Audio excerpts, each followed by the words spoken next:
Oke, assalamualaikum warahmatullahi wabarakatuh.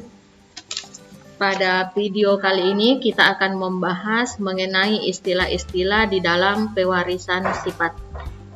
Jadi, sebelum mempelajari prinsip-prinsip genetika, terlebih dahulu perlu kita ketahui atau perlu kita pahami beberapa istilah di dalam pewarisan sifat. Yang pertama adalah parental. Jadi, parental ini adalah induk atau orang tua. Jadi, parental ini adalah induk atau orang tua. Dan terdiri dari dua, yaitu ada induk jantan dan ada induk betina yang mengadakan perkawinan atau persilangan. Kemudian yang kedua adalah gamet, biasa disimbol dengan G. Jadi, kalau parental disimbol dengan P dan gamet disimbol dengan G. Jadi gamet adalah sel kelamin. Kemudian ada istilah filial. Jadi filial ini adalah anakan atau keturunan, yaitu individu dari hasil perkawinan atau persilangan. Jadi biasanya kalau keturunan pertama diberi simbol F1, kalau keturunan kedua diberi simbol F2, kalau keturunan ketiga simbolnya F3 dan seterusnya. Kemudian istilah yang lain adalah dominan, resesif, dan intermediate. Jadi dominan itu berarti sifat yang muncul pada keturunan dan bersifat menutupi sifat yang lain. Sifat yang muncul pada keturunan dan menutupi sifat yang lainnya. Biasanya ditulis dengan huruf besar seperti M besar, B besar, B besar, A besar. Kemudian selanjutnya adalah resesif. Jadi resesif itu sifat yang tidak muncul pada keturunan atau tertutupi oleh sifat dominan. Biasanya ditulis dengan huruf kecil. Misalnya M kecil, A kecil, H kecil, H kecil, K kecil, K kecil. Kemudian sifat yang lain adalah intermediate. Jadi intermediate ini yaitu sifat yang muncul dari hasil persilangan kedua induknya yang sama kuat, seperti M besar, M kecil yang menandakan dia warna merah muda. Kemudian istilah yang lain adalah genotip dan fenotip. Jadi genotip itu adalah sifat menurun yang tersembunyi atau tidak nampak dari luar. Misalnya B besar, H besar, K kecil, A kecil, A besar. Jadi genotip itu adalah sifat menurun yang tersembunyi atau tidak nampak dari luar.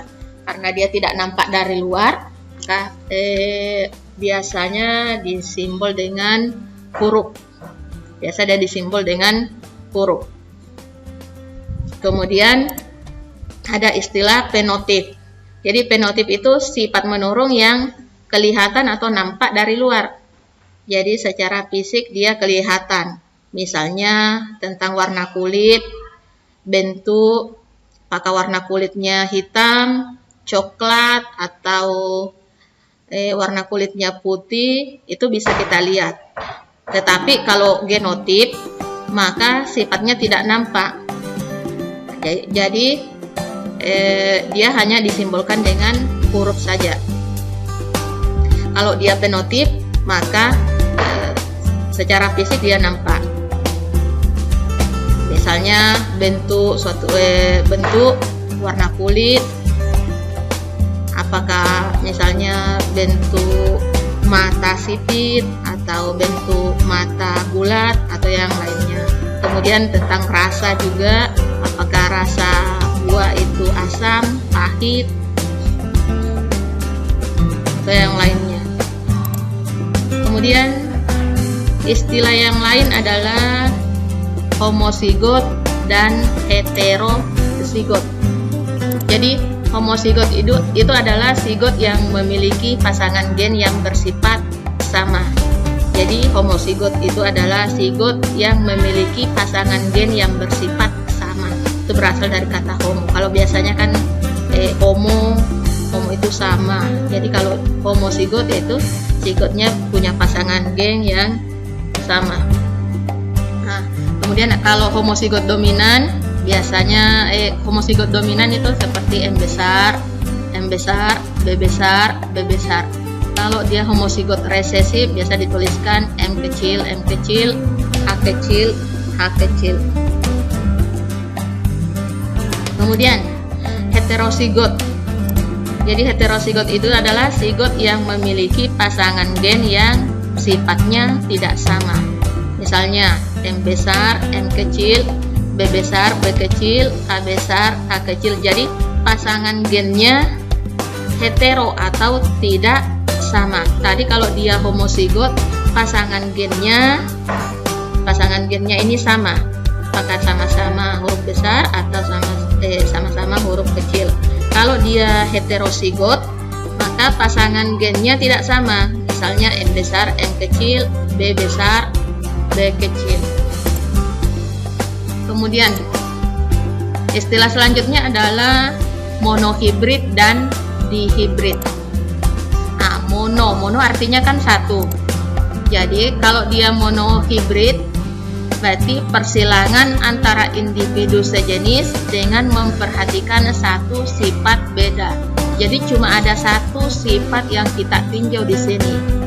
Nah, misalnya bunga mawar berwarna merah. Jadi ini sifat yang warna merah ini menandakan satu sifat beda. Jadi kita cuma meninjau warnanya saja. Kemudian kalau persilangan dihibrid, yaitu persilangan antara individu sejenis dengan memperhatikan dua sifat beda. Jadi ada dua sifat yang kita tinjau. Misalnya buah mangga berbiji besar dan berasa manis. Jadi yang kita tinjau adalah mangga yang berbiji besar itu satu sifat beda, dan satu sifat beda lagi yang lain adalah rasanya yang manis. Jadi untuk persilangan dihibrid ada dua sifat beda yang kita tinjau. Kalau untuk persilangan monohibrid terdapat satu sifat beda yang kita tinjau. Oke, demikianlah materi kita kali ini, dan saya ucapkan terima kasih. Assalamualaikum warahmatullahi wabarakatuh.